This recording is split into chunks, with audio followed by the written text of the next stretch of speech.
What's going on, guys? Welcome back to the channel. Just wanted to quickly kind of recap the Florida game. I know I'm a little late getting this video up. Wanted to quickly recap that and kind of look forward to them dogs we got coming into town this weekend. So last week obviously wasn't what we wanted to see. I mean, went out there against a team that I don't feel like is that impressive. I mean, they struggled against Kentucky, who I feel like they got blown out against South Carolina this past weekend, and struggled against Miami, who ain't no ball club. So I don't think that's a really good team. I do think they are better with Kyle Trask as quarterback than they are Felipe Franks. I think we'll kind of see that as the season goes on, that they're going to be looking a lot better. But I don't think there's any excuse for us to go out there and get beat the way we did against those guys. And, there's a lot of blame to go around. And we can go ahead and start where everybody wants to start. That's with JG. He's not getting it done for us, And everyone's been saying it. He's missing wide open receivers. He's throwing the ball right to the other team. I mean, it's everything that you coach guys not to do. He's doing it.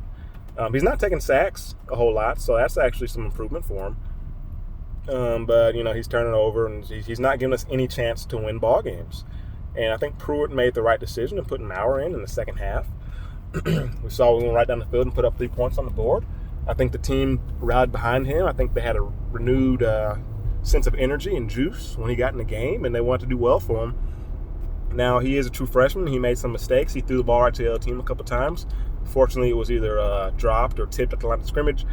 But, he's going to make mistakes, and that's part of it. And I think we're at the point in the season now where we say, well, hey, we're 1-3.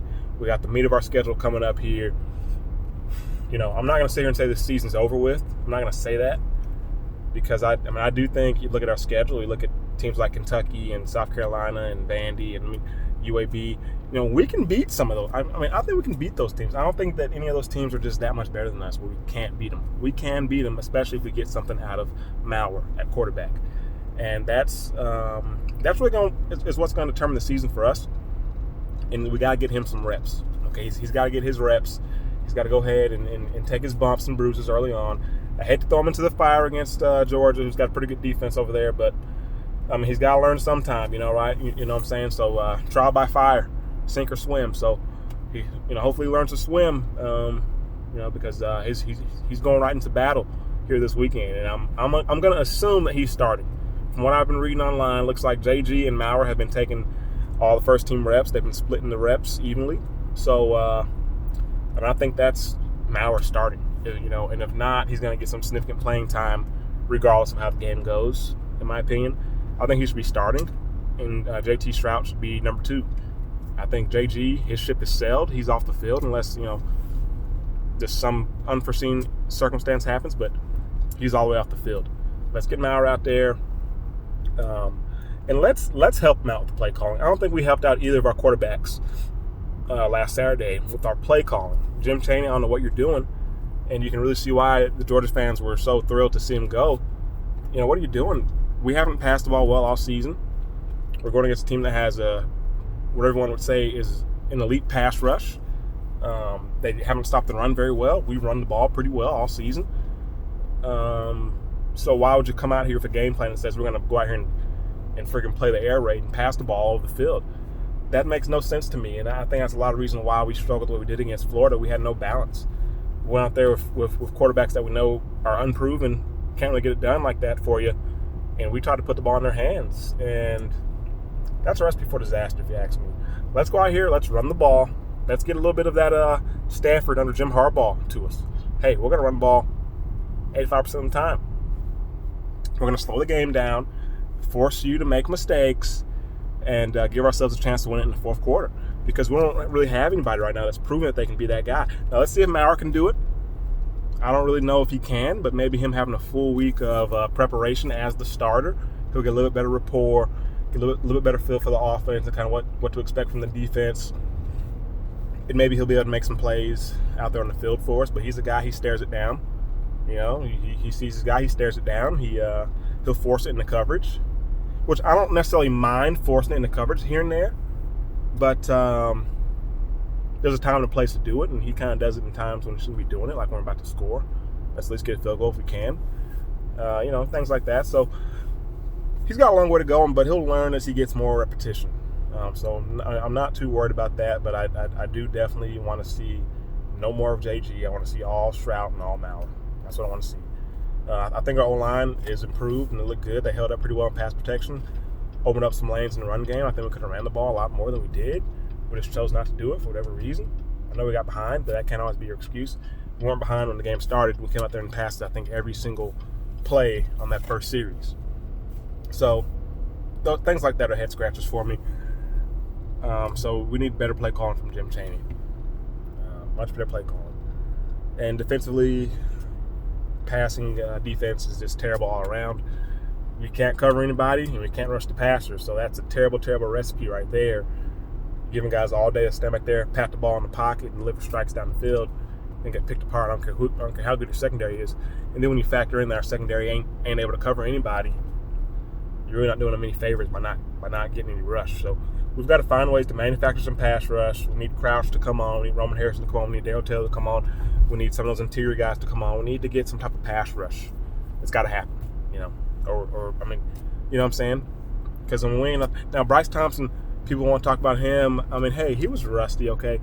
I don't think he got torched. I heard somebody say he was getting torched all day. I don't think I saw that. He maybe got beat a couple times here and there, but was getting torched all game? I don't think so.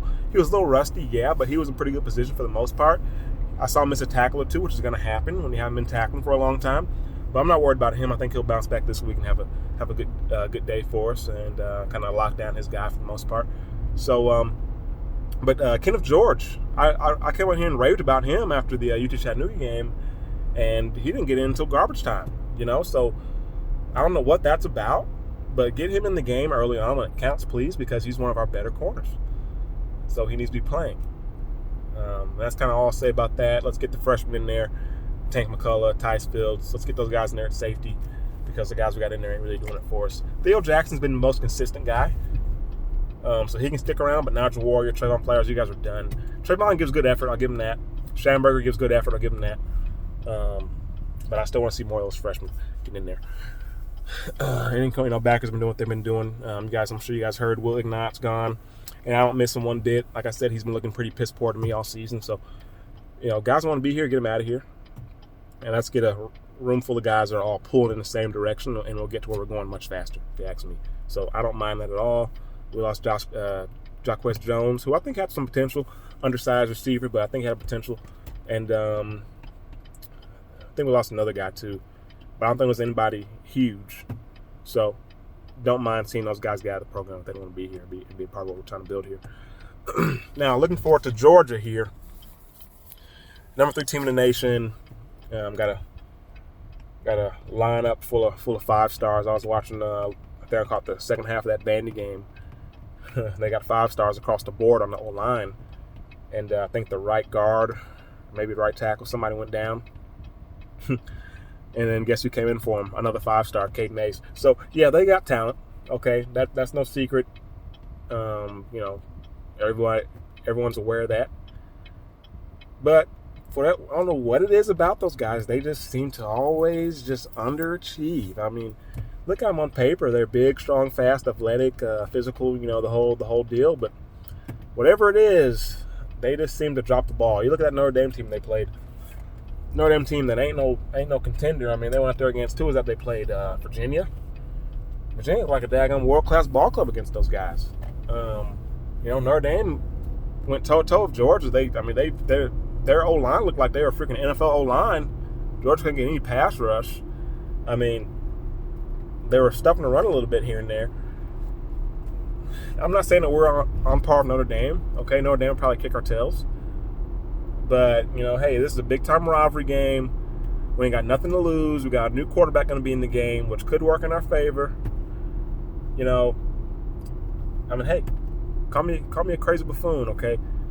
But I'm not counting us out of this game, okay? And that's one thing you guys never have to worry about me doing is coming on this channel and saying that the dog's going to beat the Vols, because I ain't never going to say that, okay? I don't give a dang what the situation is.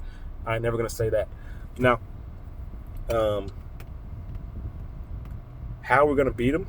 I mean, that's a great question, It's going to take a phenomenal game plan by Jim Chaney, which he hasn't given us a phenomenal game plan all season. You have to factor in that he does know this team was over there for a few years. but they know him as well.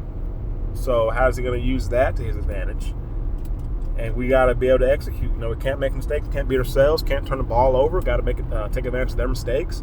If they throw it to us, we got to make the catch. If they bust the coverage, we got to complete the ball and score. You know what I'm saying? Like, we got to get some points on special teams. That's what I do. And if I'm ever a head ball coach of a team or going to play against a team that's way better than us, has way more talent than us, this is what I'm telling my guys. I'm saying, hey, we ain't going to come out here and try to trick these guys and all this bull crap. Okay, we're going to line up and we're going to run it right at them. That's what we're going to do. Okay? Everyone, says this team's unbeatable and they're unpenetrable. You know what? We're going to run it right at them. Hit them right in the mouth. We're going to do it for 4 quarters. Okay? We're going to hit them in the mouth as hard as we can for 4 freaking quarters. You know what?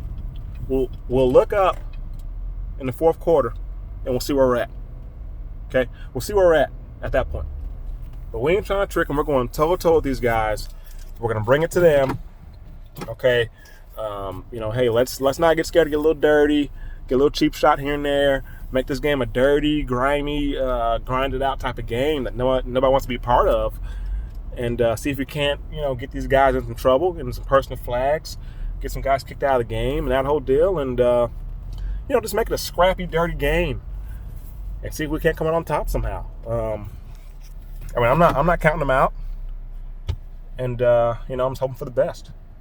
But, that's kind of my take on it. But love to hear you guys' thoughts on it, man. I think we got a chance this weekend. I know nobody probably agrees with me, but hey, I'm not counting these guys out. But we'd love to hear you guys' comments and thoughts about it as well. So please comment below. What do you guys think about the QB situation? Should we go with Mauer or JG, being that we're playing a top 3 team in the nation? Mauer's a true freshman. Or should we go ahead and give him a shot anyway? But yeah, man, as always, thanks for watching. See you guys on the next video.